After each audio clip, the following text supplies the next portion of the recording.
말 800피를 바다 건너 송나라에 보내려면 어떤 배에 어떻게 실었을까? 제작팀이 찾은 곳은 전남 완도의 소세포. 그곳에 드라마 해신에 나왔던 배가 있다. 동력선이 등장하기 전 배는 이렇게 풍력을 이용해서 가는 돛단배였다. 통일신라 시대 장보고의 이야기를 다룬 드라마 해신에서는 전문가의 고증을 받아 그 당시의 배를 제작했다. 실물 크기로 재현해놓은 배 중엔 고구려 장수왕 때와 가장 가까운 시기의 것이어서 여기에 말을 태워보기로 했다.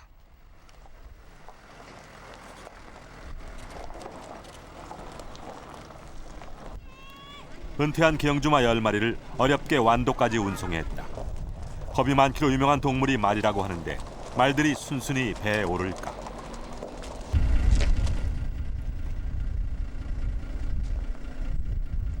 푸른 목초지에서 생활하던 말들은 폭우라는 낯선 환경에 불안해했다.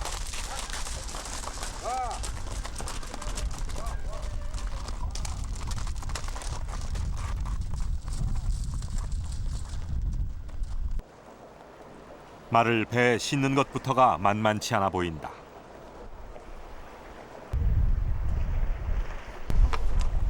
자, 가자. 어디?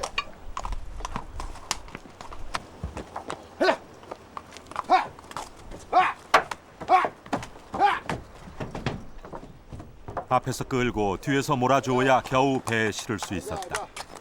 모두 오랫동안 말을 다루던 전문가들이지만 한 마리씩 배에 실을 때마다 한참을 진땀을 빼며 실랑이를 했다. 1600여 년 전 800필의 말을 배에 싣는 것이 얼마나 어렵고 힘든 일이었을지 짐작할 수 있다. 그런데 말을 배에 묶을 때도 요령이 필요하다.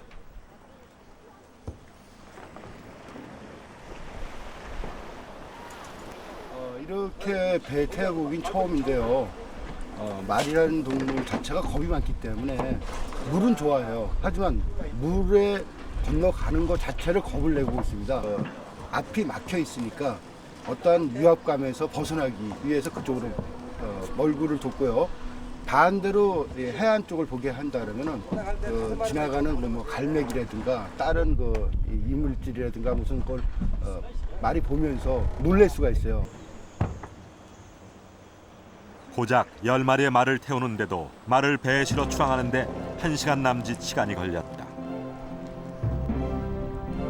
바다 건너 송, 지금의 남경까지는 직선 거리로 대략 700km. 풍력을 이용해서 가면 일주일 정도 걸리는 거리다. 말에게나 말을 운송하는 사람에게나 쉽지 않은 긴 항해였을 것이다. 따라서 국가적으로 얼마나 큰 일이었는지를 짐작할 수 있다.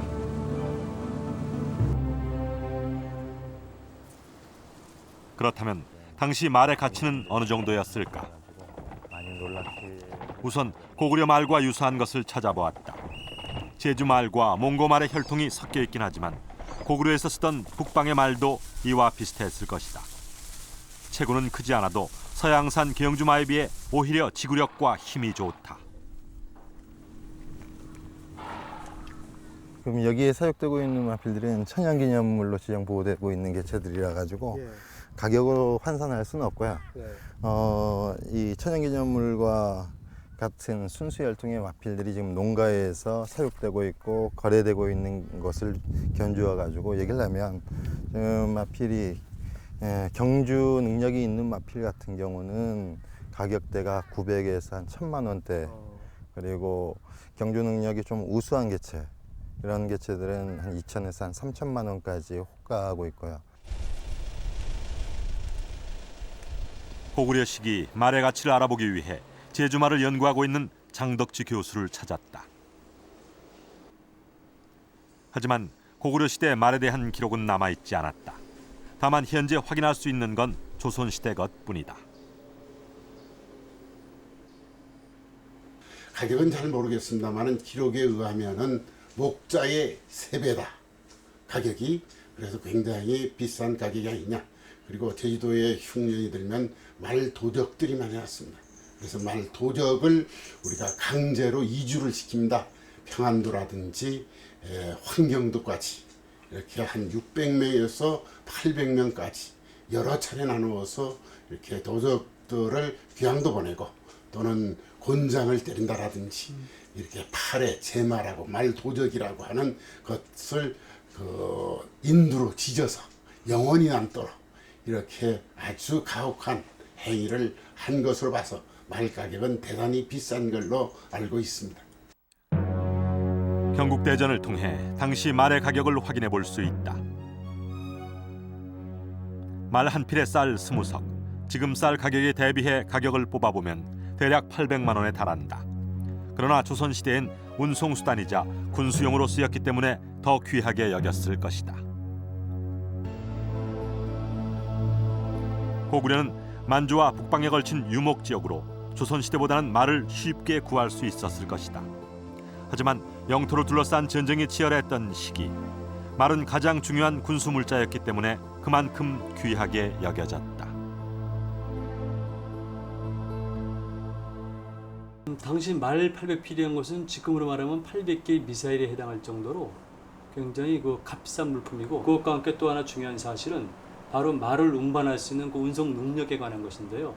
살아있는 생물체인 말을 운반한다는 것은 조선공학적으로 보나 항해술로 볼 때 매우 어렵습니다.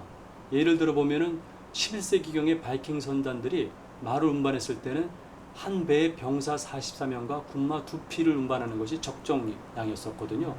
그러니까 800필의 말을 운반한다는 것은, 그것도 적어도 대동강 하구를 출발해서 양장 하구 지역까지 간다는 것은 엄청난 의미의 그 대선단이 엄청난 그 조선술과 항해술을 겸비한 상태에서 내려갔다는 것을 의미합니다. 말 800필을 운반하려면 단 한 척의 배로는 불가능한 일. 이렇게 수십 척의 배가 말을 싣고 송나라로 향했을 것이다. 그렇다면 이렇게 귀한 말을 송나라에 보낸 이유는 무엇일까? 당시 북중국에 있었던 강력한 세력인 북위는 수시로 동방 진출을 노리고 있었다. 그리고 드디어 436년 북위는 북연을 침략해 성을 포위한다. 그러자 북연은 고구려의 구원을 요청했고, 고구려는 급히 군사를 보내 북연의 왕을 구출해낸다. 고구려로서는 북위의 침략을 대비한 사전 대응책이었다. 북위와의 정면 대결은 최대한 피하면서 고구려의 군사적 위용을 이 북위에 보여주는 그런 정책을 펴게 됩니다. 그렇게 함으로써 고구려는 북위가 동방으로 더 이상 진격하는 것을 저지하면서 또 최대한 북연이 가지고 있었던 여러 가지 역량들을 고구려의 국가 역량으로 흡수할 수 있는 그런 이 전략을 폈다. 그로부터 3년 뒤인 439년, 송나라가 북위를 치려고 하니 말 800필을 보내달라고 서신을 보낸다. 고구려 장수왕으로서는 송을 통해 북위를 견제할 수 있는 좋은 기회였던 것이다. 이 군사력의 가장 중요한 척도가 중장기병을 얼마나 보유했느냐의 여부로 이제 판가름 나게 됩니다. 그런데 남중국의 경우에는 자체적으로 말을 기를 수 없는 그런 환경이었습니다. 따라서 남중국의 송으로서는 북방의 어느 국가로부터 말을 수입해야 되는데, 바로 그 수입선을 고구려와 송의 외교 관계가 긴밀해지면서 고구려로부터 찾았고, 또 고구려의 경우에는 이 북위를 견제하기 위해서 송의 군사력을 강화시켜 줄 필요가 있었던 것이죠. 송나라에 말 800필을 보냈다는 기록을 통해 그 시기 국제 정세를 읽을 수가 있었는데요. 이것은 광개토 대왕 때와는 아주 판이하게 달라진 상황이었습니다. 지도를 통해 좀 더 자세히 살펴보죠. 광개토 대왕 때 북중국은 5호 16국 시대였습니다. 즉 5개 부족이 세운 16개 나라가 생겼다가 망하기를 거듭하는 그야말로 혼란스러운 상황이었습니다. 정복군주 광개토 대왕은 이 기회를 놓치지 않고 거침없이 동북아 대륙으로 뻗어나갔습니다. 그런데 5세기로 접어들면서 북이라는 나라가 점차 두각을 나타내기 시작합니다. 주변의 소국들을 하나 둘 멸망시켜 나가더니 결국 북중국의 가장 강력한 세력으로 등장하게 됩니다. 장수왕이 즉위한 건 5세기 초인 412년, 바로 이 즈음이었습니다. 그러니 장수왕에게 부귀는 신경이 쓰이는 위협적인 존재가 아닐 수 없었는데요. 이러한 어지러워진 국제 정세를 풀기 위해 송을 비롯한 주변 국가의 외교가 중요하게 됩니다. 그렇다면 당시 장수왕은 어떤 외교 정책을 폈을까요? 고구려는 이 북연의 이 군사를 파견해서 북의 동방진격을 저지한 다음에 곧바로 남중국에 있는 송과의 관계를 긴밀하게 합니다. 그런 한편 북방 몽골 초원에 있는 유연과의 관계도 긴밀하게 하면서 바로 유연과 송과의 외교 관계를 매개해주면서 이 북위를 환상으로 포위하는 그런 어떤 그 외교적인 정책을 펴게 됩니다. 송만이 아니라 북위 위쪽에 있는 유연과도 긴밀한 외교 관계를 가져 사방에서 북위를 견제하도록 했습니다. 즉, 북위가 더 이상 세력을 확장해 나가지 못하도록 효과적으로 막은 것이죠. 장수왕은 이렇게 탁월한 외교술로 달라진 국제 정세에 대응을 해 나갔습니다. 그럼 장수왕은 북쪽의 안정에만 신경을 썼던 것일까? 그렇지 않습니다. 여러분도 아시다시피 장수왕의 정책 중 가장 대표적인 것이 남진 정책입니다. 장수왕을 이해하는 가장 중요한 코드이기도 한데요. 북방을 안정시킨 뒤 비로소 장수왕은 본격적으로 남으로의 진출을 꾀하게 됩니다. 고구려의 남진 흔적은 한반도 남단 곳곳에 남아있다.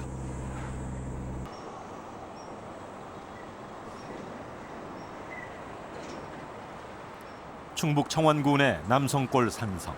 지난 2001년 발굴된 산성이다. 네,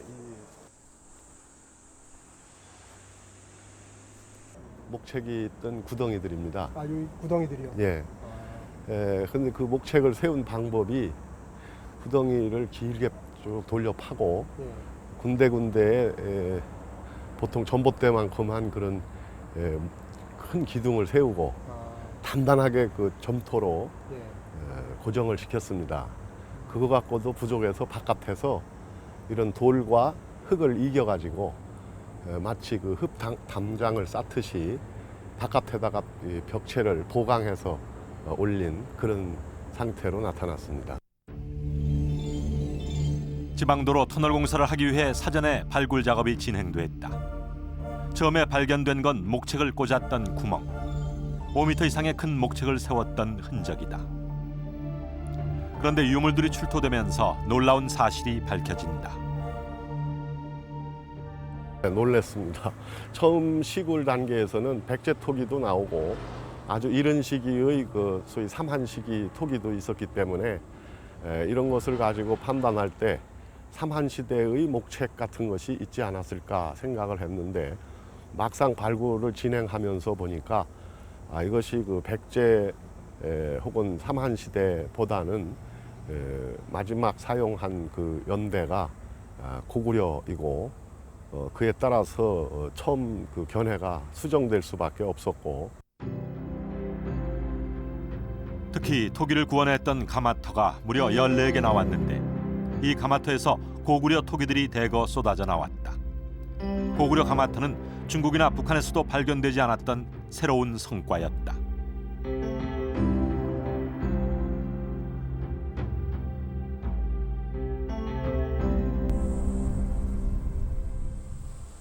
당시 발굴된 유물들이 보관돼 있는 국립청주박물관을 찾았다. 네, 이렇게 생긴 자백이죠. 이렇게 약간 떠 있죠. 이런 형태고 이제 이런 형태의 그 손잡이가 이렇게 달리고 바닥에 구멍이 뚫리면 시루가 됩니다. 같은 형태인데 이건 시루로 보이고요. 이런 건 이제 아가리가 깨졌지만 항아리. 이건 뭐 저는 물병 병사들 물병이라고 생각하는데 물병 종류들. 이런 항아리 종류가 다 납작 바닥입니다. 아, 바닥이 납작하고요. 네. 이거 마침 백제 토기가 있어서 비교가 되는데 백제 토기 항아리들은 다 둥근 바닥이거든요. 약간 그래서 이렇게 받침을 놓지 않으면 서지 않습니다. 그래서 고구려는 받침이 없습니다. 백제 토기는 받침을 만들기도 하고요. 띠로 고리를 만든 모양이라 해서 저는 이제 띠고리 손잡이, 띠고리 손잡이라고 하는 이런 손잡이가 달려 있고요. 남성골 산성에서는 토기류 외에 각종 고구려 무기들도 출토돼 군사 집단이 존재했음을 말해준다. 그렇다면 14개의 가마터는 어떤 의미일까?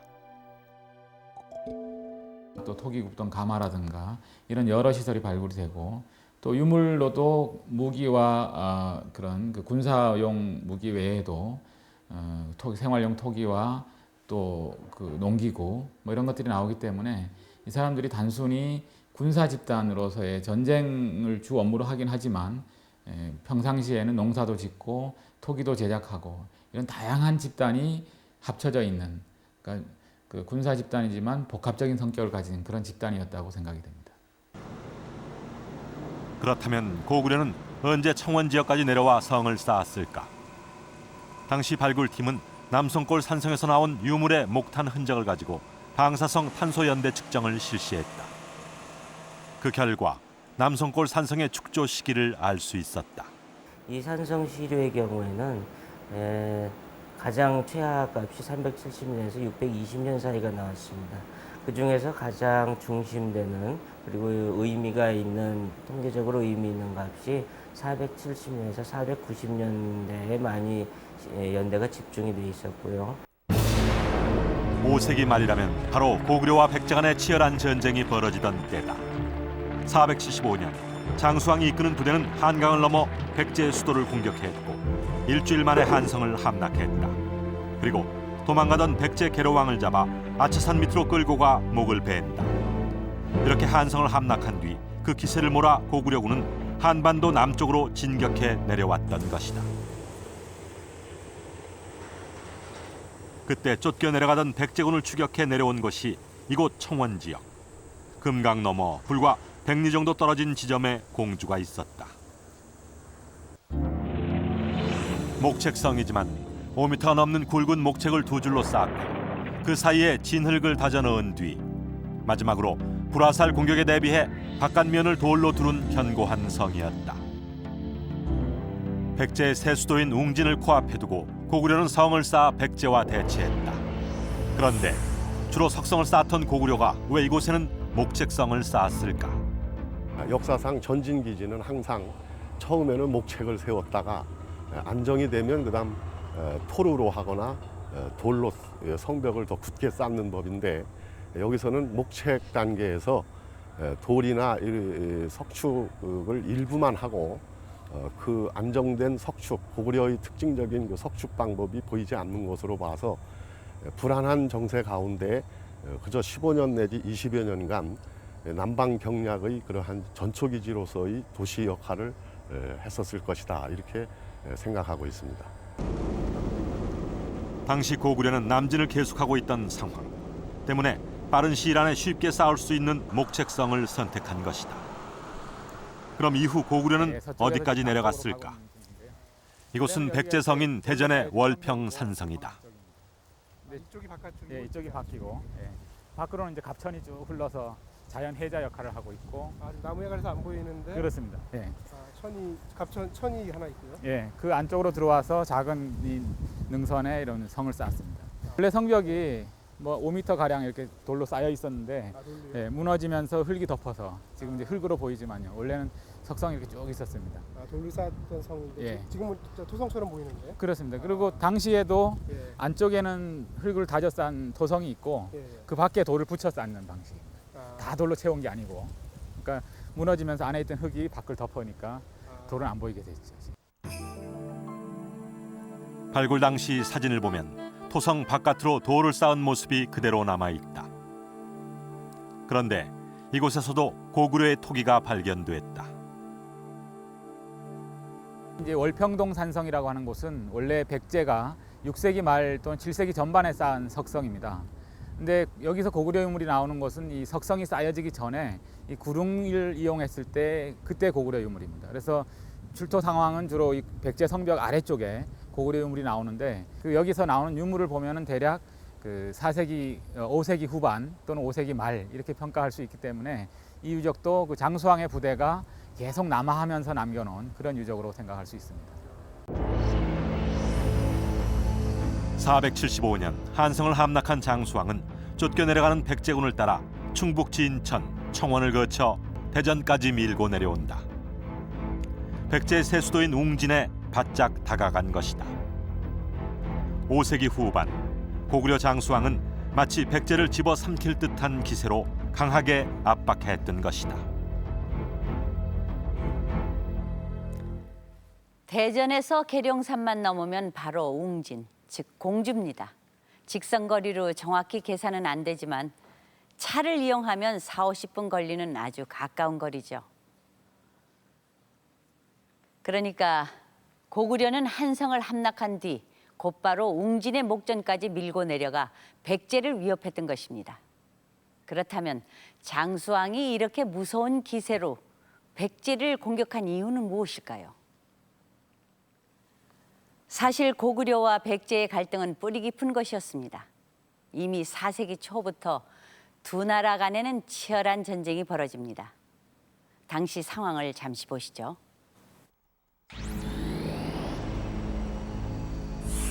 (4세기) 초반 고구려와 백제 사이엔 낙랑군과 대방군이 있었다.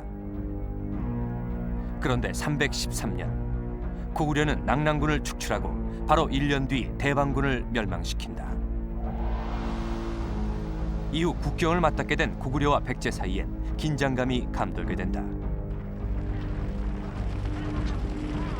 드디어 369년 고구려와 백제 사이에 전쟁이 벌어지는데 이때 고구려 고국원왕은 백제에게 참패한다.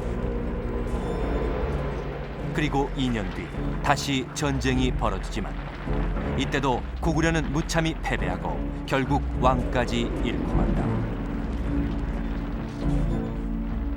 고구려와 백제 간의 전세가 역전된 건 광개토 대왕에 이르러서였다. 396년 광개토 대왕은 남쪽으로 진격, 한강 이북의 58개 성을 함락하게 된다. 4세기는 백제가 가장 전성기였을 때입니다.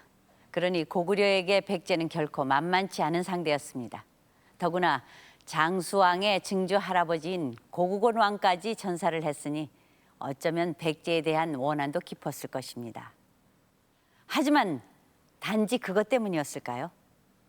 사실 장수왕은 이미 즉위 초부터 남진에 대한 치밀한 계획을 가지고 있었습니다. 그것을 상징적으로 보여주는 것이 바로 평양천도입니다. 그렇다면 평양천도의 과정과 이유를 살펴보면 남진에 대한 장수왕의 의도를 조금은 엿볼 수가 있을 것입니다. 장수왕이 평양천도를 단행한 건 427년, 불과 즉위 15년째 되던 해였다.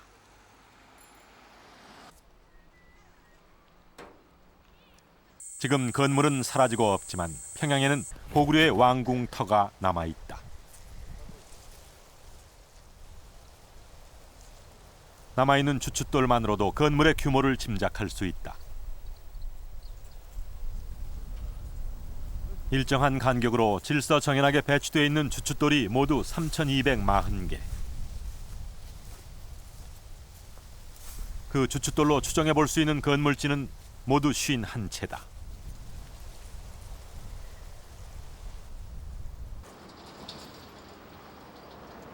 조선중앙역사박물관에는 당시 출토된 독특하고 화려한 문양의 기와들이 전시돼 있다. 그 중에는 안학궁의 규모를 짐작하게 하는 유물이 있다. 크기를 대비해서 보여주느라고 그런 거 하나. 이 침이라고 할 때는 샘의 치자에 꼬리 밑자를 써서 그 샘의 꼬리와 같이 만들었다고 해서 붙인 이름입니다. 높이가 2.1m에 달하는데 그 역마루 맨 위에 이렇게 장식기화로 올려놨던 것입니다. 왕궁이나 사찰 같은 중요 건물에만 올렸던 장식기와인 침이. 그런데 그 높이가 2.1m. 동양 최대 사찰이었다는 신라 황룡사의 침이보다도 큰 크기다.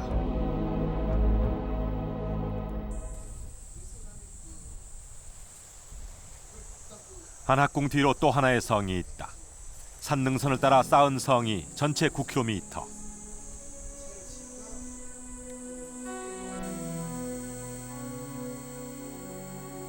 마치 1500년 세월이 비껴간 듯 견고하게 쌓은 성은 옛 모습을 그대로 지키고 있다.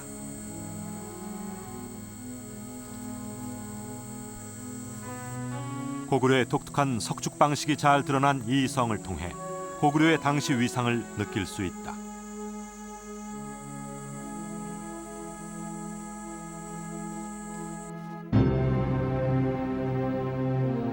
남아있는 주춧돌과 유물들을 가지고 안학궁의 모습을 그려볼 수 있다. 무려 2.1m에 달하는 거대한 치미가 건물 맨 윗지붕에 올려진 당시 웅장했던 건물들의 모습을 잘 엿볼 수 있다. 전체 38만 평방미터의 면적 위에 세워진 크고 화려한 건물 51채. 이것이 장수왕이 새로 마련한 왕궁이다. 전쟁을 대비해 안학궁 뒤엔 또 하나의 성을 쌓았다. 평소엔 안학궁에 그리고 전시엔 대성산성으로 들어가는 고구려의 독특한 평지성 산성 체제를 평양에서도 지키고 있는 것이다. 하지만 이렇게 수도를 옮기고 왕궁을 짓기까지 결코 쉽지 않은 과정이었다.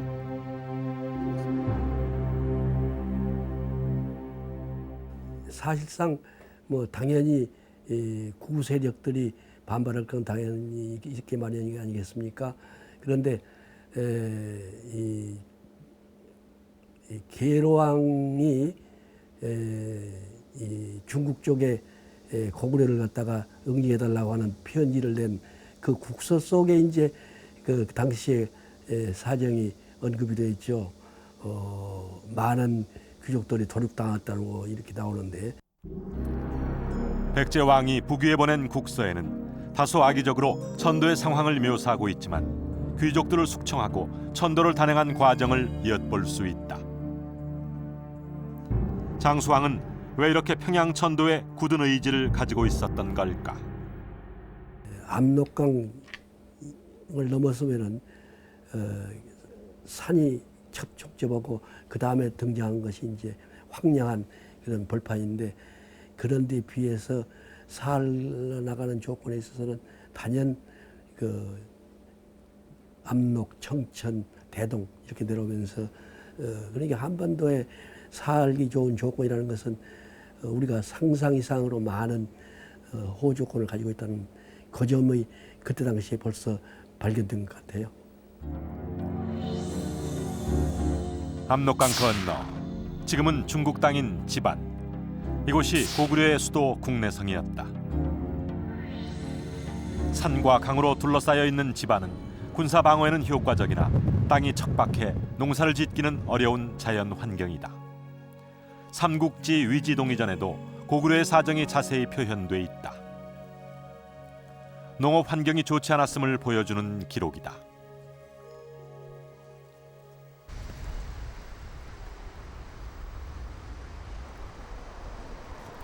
이에 비해 평양은 기름지고 너른 평야를 가진 땅이다. 이것이 장수왕이 평양을 선택한 첫 번째 이유다. 하지만 평양이 갖는 이점은 이것만이 아니다.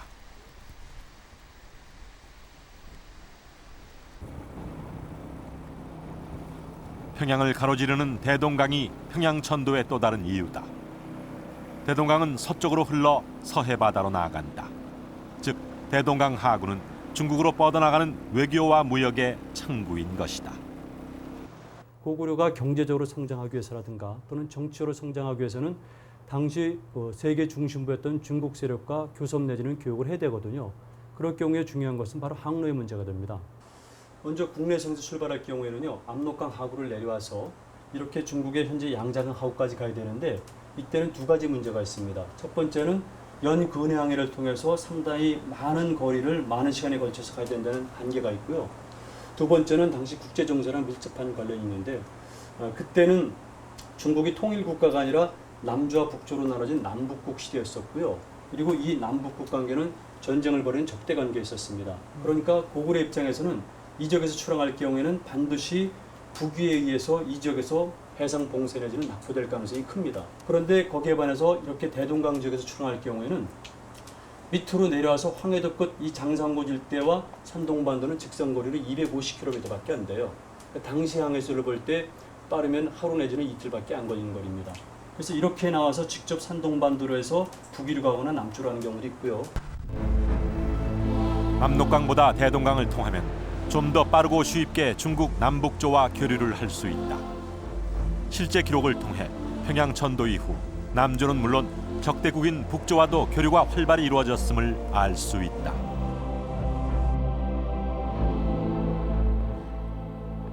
예나 지금이나 한 나라의 수도를 옮기는 건 쉬운 일이 아니죠. 그런 만큼 천도에는 여러 가지 이유가 있는데요. 그중에서도 특히 대동강 하구를 통한 바다로의 진출은 장수왕식이 달라진 국제 정세에 대응하기 위해 국가적으로 꼭 필요한 사업이었습니다. 장수왕이 바다 건너 송해 말 800피를 보낸 것도 시기를 따져보면 439년, 평양 천도가 427년이니 그 뒤의 일입니다. 그러니까 장수왕의 남진 정책에는 해상으로 진출하려는 의도가 깔려 있었던 것이죠. 그런데 장수왕은 평양에 만족하지 않습니다. 한성을 함락하고 웅진까지 위협할 정도로 보다 더 아래로 내려가려고 했습니다. 그렇다면 거기엔 장수왕의 또 다른 의도가 있다는 이야기일 텐데요. 그 의문을 풀기 위해서는 475년 고구려와 백제의 전쟁 상황을 좀 더 살펴봐야 할 것 같습니다. 대전까지 밀고 내려갔던 고구려군은 어떻게 됐을까? 백제 수도성이 하나였던 몽천토성에서 그 해답을 찾을 수 있다. 475년 고구려와 백제의 치열한 전쟁에서도 몽천토성은 그 흔적이 남아있다. 물론 일반인들은 이걸 성으로 인식 못한 수도 있었겠습니다만은 조금 이제 학계에서 본다면 이건 뭐 분명한 그 토성이다는 걸 인식은 할 수 있었고, 그 본래 이 저쪽 광주산 산맥 자락에 그 잔구로 남아있던 그런 곳이었는데, 그러니까 이 산지 지형을 이용해서 축성을 하기 때문에 부분 이렇게 끊어진 부분은 인위적으로 이렇게 성토를 하고, 그리고 또 산자락의 부분은 좀 이렇게 급경사를 이루도록 이게 깎아내고 한 그런 식으로. 그러니까 말하자면 굉장히 그 축조 노동력은 적게 들면서 방어력은 상당히 높은 뭐 그러한 특징을 갖고 있다라고 말씀드릴 수가 있고. 그러나 몽천토성도 475년의 전쟁의 소용돌이에 휩싸여만 했다. 몽천토성에서 버티던 계로왕이 도망간 뒤 성은 고구려군에 함락되고 만다. 그리고 이후 몽천토성의 주인은 바뀌게 된다. 실제로 이 일대를 조사하는 과정에서 여기저기서 고구려 토기가 나왔습니다만, 그 중에서도 특히 요 일대 지역에서 저희가 그 당시 조사할 때는 네모난 큰 구덩이라는 뜻으로 방형유라고 이렇게 명칭을 붙인 바가 있습니다만, 바로 이 지금 이 숲으로 되어 있는데 그 가운데에 그러한 구조물이 있었습니다. 특히 그 가운데에서 이 고구려 토기의 전형적인 그 모습인 이 네 기가 1980년대 6차례에 걸쳐 몽천토성을 발굴 조사했는데, 그때 고구려 토기는 물론 고구려 온돌 건물터까지 나왔다. 우리가 이 네기 달린 그 목긴 항아리라고 이렇게 부르는 것인데, 이 고구려 토기의 전형적인 것, 그러니까 이것이 있음으로 해서 몽천토성에서 나온 토기들 가운데 이것이 고구려 토기구나 하는 것을 알게 되었던 그 바로 그 토기입니다. 이 몸체의 그 길쭉한 정도, 거기에 어떤 시간적인 변화가 보이고, 또 하나는 이 구연부 입부분에 이게 어느 정도 이렇게 퍼졌느냐 하는 그 부분도 시간적인 변화를 보여주는 것입니다. 손잡이 부근이 가장 이렇게 배가 불러서 좀 위로 이렇게 길쭉한 형태는 대개 시기가 5세기대 이후가 되겠고, 유물들을 통해서 이곳에 고구려군이 머문 건 장수왕이 한성을 함락한 바로 그 직후라는 걸 확인할 수 있다. 그런데 몽천토성에서 발견된 네귀 달린 목긴 항아리는 일상생활 용기가 아닌 제2용이다. 이건 어떤 의미일까? 목긴 항아리가 결국은 그 고구려 내에서도 일상적인 토기가 아니고 뭔가의 어떤 제위와 관련된 그런 용도의 토기라고 본다면, 한강유역 일대에서는 결국은 몽천토성이 가장 중심되는 그런 곳이었다는 것을 이제 유추를 해볼 수 있겠죠. 그런 점에서 고구려군의 어떤 지휘부가 있을 가능성이 높고. 즉 475년 한성을 함락한 뒤 고구려의 총지휘부는 몽촌토성에 남아 있었다. 그리고 지휘부의 작전 명령에 따라 고구려군은 남쪽으로 내려갔던 것으로 보인다. 진천의 대모 산성과 청원의 남성골 산성을 중간 기지로 삼으면서 대전까지 내려간 것이다.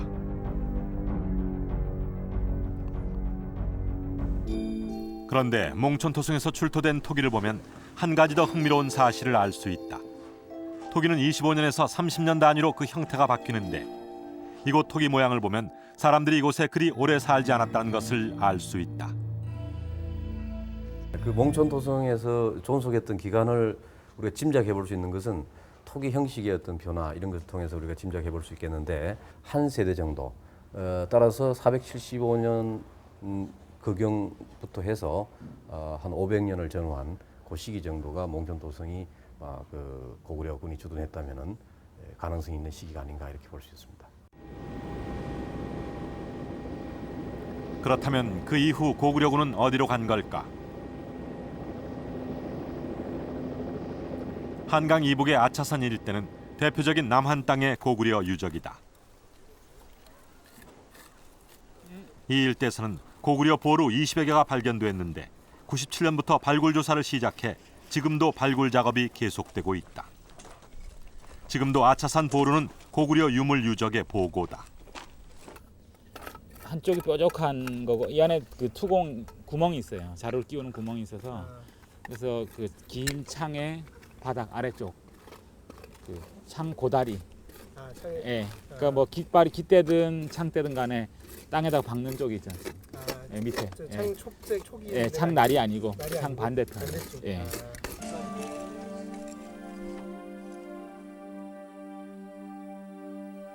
이곳에서 나온 철제 유물이며 토기들의 연대를 추정해 보면 몽촌토성과의 관련성을 찾을 수 있다.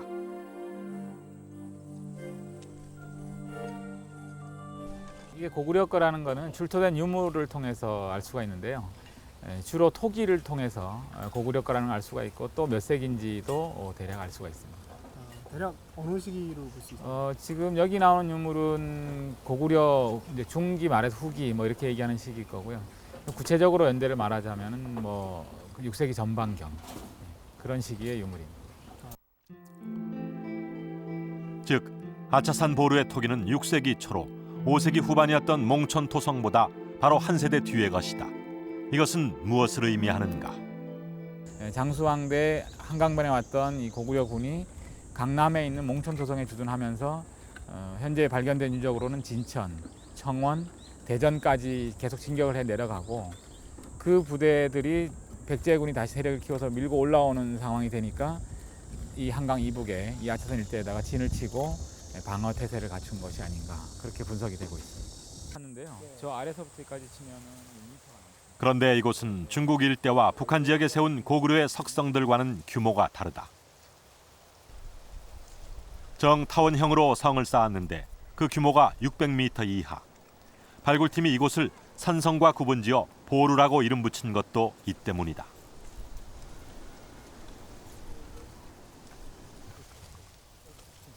보루 안에는 군사들이 기거했던 것으로 보이는 건물터와 온돌 등이 나왔다. 집이 이렇게 네모나면은 온돌이 이렇게 두 벽을 가요.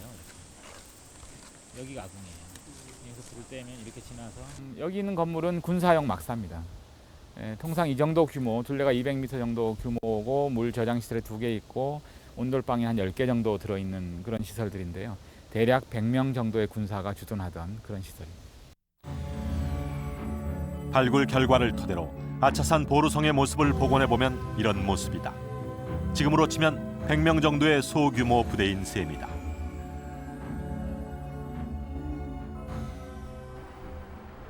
그렇다면 이런 소규모 부대로 한강 유역을 지킬 수가 있었을까? 아차산 일대에선 홍련봉 이보루와 같은 유적이 모두 20개가 발견됐다. 거대한 산성을 쌓는 것보다 짧은 기간에 적은 인원으로 지을 수 있는 보루를 여러 개 지어 효과적으로 방어를 했던 것이다. 한강 이북의 아차산 일대 보루 분포를 보면은 바로 풍납토성하고 몽촌토성 바로 건너편 강변에 구이동 보루 같은 보루가 작은 게 여러 개가 있었는데 그것들은 대개 병사들 수가 한 10명 정도 되는 보루라고 추정이 됩니다. 발굴 조사 결과를 보면은. 그래서 강변에 10명 되는 보루들이 여기서 내려다 보이고 그 보루에서 일정한 거리를 두고 홍련봉 1보루와 2보루가 있고 뒤에는 아차산에 여러 개 보루가 더 있는 것이죠. 보루마다 간격은 불과 400~500m. 보루 간의 거리가 가까워 긴급한 상황에서도 수신호나 음성 신호로 연락이 가능하다. 규모는 작지만 여러 개의 보루가 유기적인 관계를 맺고 있어 하나의 큰 성과 같은 역할을 하는 것이다. 고구려는 아차산 보루를 거점으로 한강 유역을 장악하고 있었다. 이 아차산이라는 곳이 아차산 좌우에 교통로, 평지 교통로가 있는데 그곳을 관할할 수 있는 지역이기도 하고요. 또 남쪽으로는 한강을 경계로 해서 강남 지역과 바로 대치할 수 있는 지역입니다. 그러니까 한강이라는 것이 1차 방어선 역할을 하고 그 바로 북쪽에 주변이 잘 조망되는 언덕이기 때문에 이곳이 고구려 입장에서는 강 남쪽과 또 강 북쪽 그리고 현재 서울 중심부가 되어 있는 서쪽 지역까지 전체를 아우를 수 있는 아주 중요한 지점이라고 할 수 있습니다.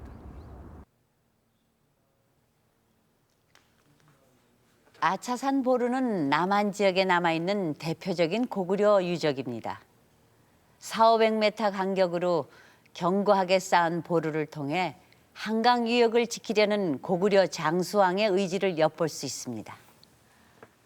그렇다면 왜 이렇게 한강 유역을 지키려고 애썼던 건지 의문이 생기는데요. 우선 경제적인 이유를 들 수 있겠습니다. 지금도 한강 하구에 자리한 김포 평야는 중요한 농업 생산지입니다. 즉 평양처럼 한강 유역은 경제적으로 이점이 많은 지역입니다. 그런데 그것만이 아닙니다. 삼국 역사상 한강은 특별한 곳입니다. 삼국의 최전성기와 한강은 깊은 관련이 있습니다. 4세기 백제, 5세기 고구려, 그리고 6세기엔 신라가 전성기였는데 그때가 바로 한강을 차지했던 때입니다.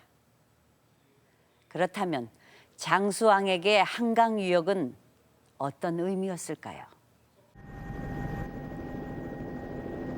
한강은 대동강과 마찬가지로 서해로 나가는 창구다. 때문에 한반도 남부에 위치해 섬 아닌 섬이 된 백제와 신라가 중국과 교류하는 데 한강은 중요한 요충지였다. 그렇다면 고구려에게 한강은 어떤 의미인가? 우선 백제와의 관계에서 해답을 찾을 수 있다. 4세기 전성기를 누렸던 백제는 한강 하구를 통해 요서 일본까지 뻗어나가 활발한 교류를 했다.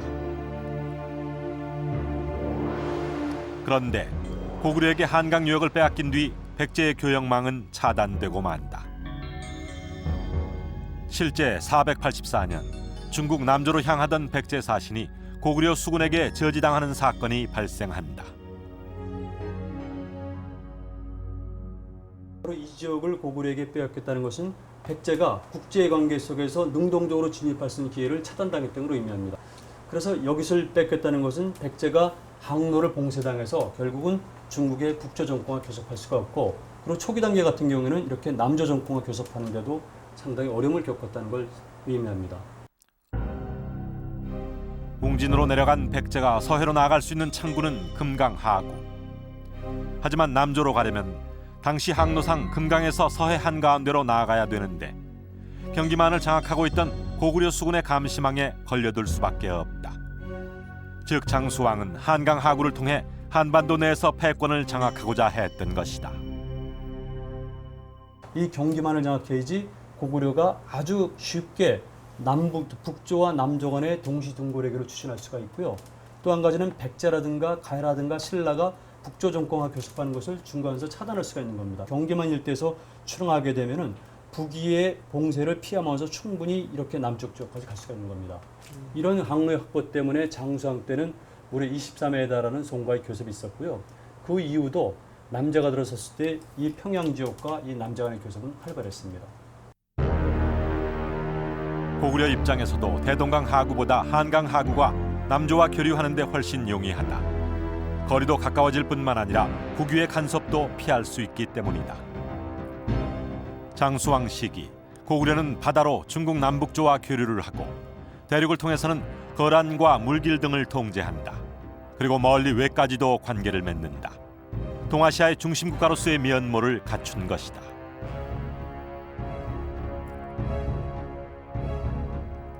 장수왕대에 와서 외와의 교류가 있었다는 건 일본 서기를 통해 확인할 수 있다.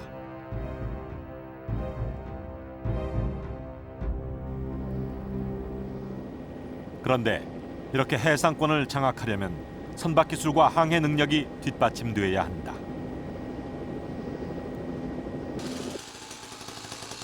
고구려 시기 어떤 배로 바다를 항해했을까? 소위 배에 대한 고대 선박 전문가를 만나 당시 배를 추정해 보기로 했다. 그래서 이제 어떻게 보면 강패대 쭉 있고 요 구석 왼쪽에 여기요. 예, 여기 화운선들이 있어요. 맞은 대동강 또는 이제 평안도 그 해안에 다니는 그런 바다배의 전형적인 그런 그림인 것 같습니다. 현재 실물 배 중 가장 시대가 앞선 것이 완도 앞바다에서 인양된 고려시대 배다. 그런데 이 배는 그림 속의 조선시대 배와 그 모습이 유사하다. 고대에는 그렇게 뭐 과학이 급진적으로 발전되지가 아니고 서서히 100년, 200년, 300년에 걸쳐가지고 조금씩 연역으로 변화됐기 때문에 지금 우리가 1900년 걸 가지고서 1200년 됐고 1200년을 가지고서 이제 500년대 그러한 선박을 복원하는 데는 크게 무리는 없을 것 같습니다. 동력선이 등장하기 전에 돛단 배는 몇백 년의 시차에도 형태가 거의 변하지 않는다. 완도 앞바다에서 인양된 배의 모양을 보면 전통 한선의 모습을 짐작해 볼 수 있는데 가장 큰 특징은 바닥이 평평하다는 것이다.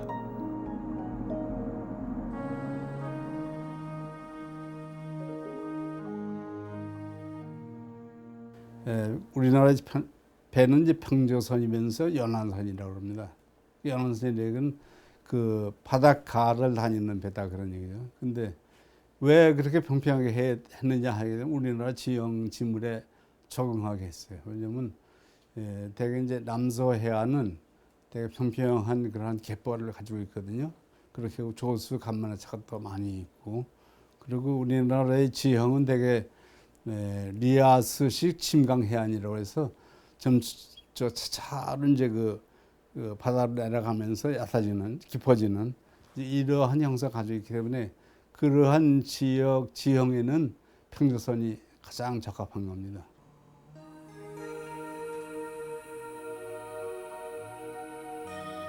전통 한선과 평양식 배의 특징을 바탕으로 먼 바다로 나아가던 고구려 시대 배의 모습을 추정해 볼 수 있을 것이다. 드디어 한 달여 만에 설계도가 완성됐다. 설계도를 근거로 배를 컴퓨터 그래픽으로 복원해 보았다. 먼저 바닥을 평평하게 하고 삼판을 차례로 올린 후 가로대를 맞물리게 해서 갑판을 덮는다. 그리고 먼 거리를 항해할 수 있도록 2개의 돛을 단다.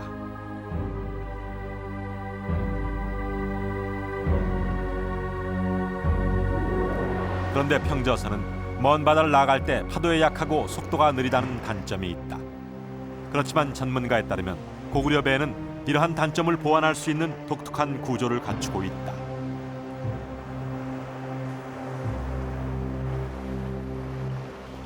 이 고구려 배의 특성이라고 할 수 있는 것은 이물 부분을 상당히 날씬하게 만들었어요. 보통 그 이물 각도를 30도 정도로 해서 파도를 해주고 나가는데 유리하게 했고, 또 길이하고 폭의 비율을 4대 1로 했습니다. 그래서 보통 서남 해안은 3대 1보다는 조금 좁게, 그러면서 속도가 좀 빨리 나가게 할 수 있게 했고, 현호를 좀 많이 주어서 높은 파도에서도 능히 항해해서 갈 수 있는 이러한 구조로서 만드는 것 같습니다. 이런 선박 제작 기술을 바탕으로 고구려는 바다를 통한 무역도 활발히 했다. 송에 말 800피를 보낸 것도 정치 외교와 무역이라는 2마리 토끼를 다 잡기 위한 것이었다.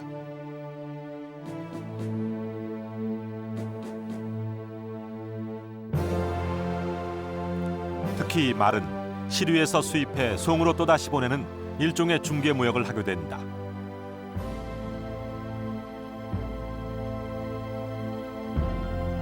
지금으로 치면 물류 중심의 역할을 한 것이다. 이렇게 들어온 다양한 문물은 한강을 통해 내륙으로 전해진다. 한강 하구에서 거슬러 올라가면 춘천, 충주 등 중부 내륙 깊숙이 닿을 수 있는 것이다. 당시 이런 물길은 경제와 문화의 고속도로였다. 이 경기만 지역을 장악하고 한성을 점령함으로 인해서 고구려는 즉 다시 말씀드려서 한반도 중부 이북의 모든 해상권과 육상에 관한 권한을 장악하게 되는 겁니다. 그러니까 어떤 구도가 되냐면은 동아시아에서 유일하게 바다와 육지를 장악한 국가가 되는 것이죠. 즉 다시 말씀드려서 이 동아시아 지중해의 코어 내지는 물리 허브 역할을 할 수가 있는 겁니다. 장수왕 때 것으로 추정되는 여러 유적 유물들이 최전성기의 고구려의 모습을 짐작하게 한다. 강력한 왕권에 경제적인 발판이 있어야만 축조가 가능한 것이 대형 고분이다. 그리고 장수왕 집권기인 5세기 때 유난히 많이 그려진 벽화는 당시 경제적으로뿐만 아니라 문화적으로도 크게 발전했음을 의미한다.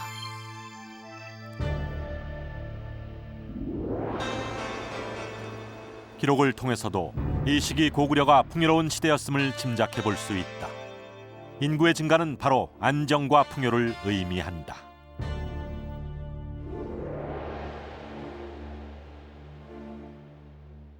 장수왕도 기본적으로는 정복군주적인 성격을 띄웠습니다. 군사활동은 매우 활발했고요. 그러나 근본적으로는 그분은 그 대정치가였습니다. 그러니까 고구려를 단순하게 고구려 국내 정치로 보는 것이 아니라 또는 고구려 백제 신라 가야만의 관계를 보는 것이 아니라 당시 세계인 동아시아 전체에서의 고구려를 보았거든요. 그래서 그 세계 속에서 고구려를 중심에 놓기 위한 다양한 전략과 정책을 구사한 대정치가로 볼 수가 있습니다. 한강 하구를 통해 서해 해상권을 장악했던 장수왕.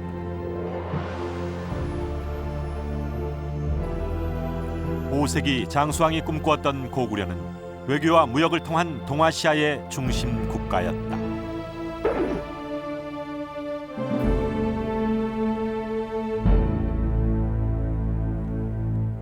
중국의 사서인 위서와 삼국사기에는 흥미로운 기록이 하나 있습니다.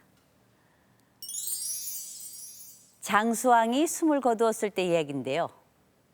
위나라 황제가 이 소식, 즉 장수왕이 죽었다는 소식을 듣고는 흰색의 위모관을 쓰고 배로 만든 심의를 입고 애도의식을 거행했다. 중국의 강력한 세력이었던 위나라 황제가 고구려 왕에 대해 극진한 예를 표했다는 건데요. 이거는 당시 동아시아에서 고구려의 국제적인 위상이 어떠했는지 보여주는 상징적인 기록입니다. 오늘은 장수왕의 남진 정책과 외교 정책을 통해 1500년 전 장수왕의 생각을 읽어봤습니다. 정복군주로 불리는 광개토대왕이 대륙을 통해 동북아로 나아갔다면 장수왕은 일찍이 해상의 중요성을 인식해 대륙은 물론 바다로도 뻗어나가 동아시아 중심국가로 우뚝 서고자 했던 것입니다. 남진은 바로 그 꿈을 실현하기 위한 장수왕의 승부수였던 것입니다. 장수왕은 바뀐 국제 정세를 읽고 거기에 맞춰 국가적인 목표를 세울 줄 알았던 뛰어난 외교가요, 전략가였습니다.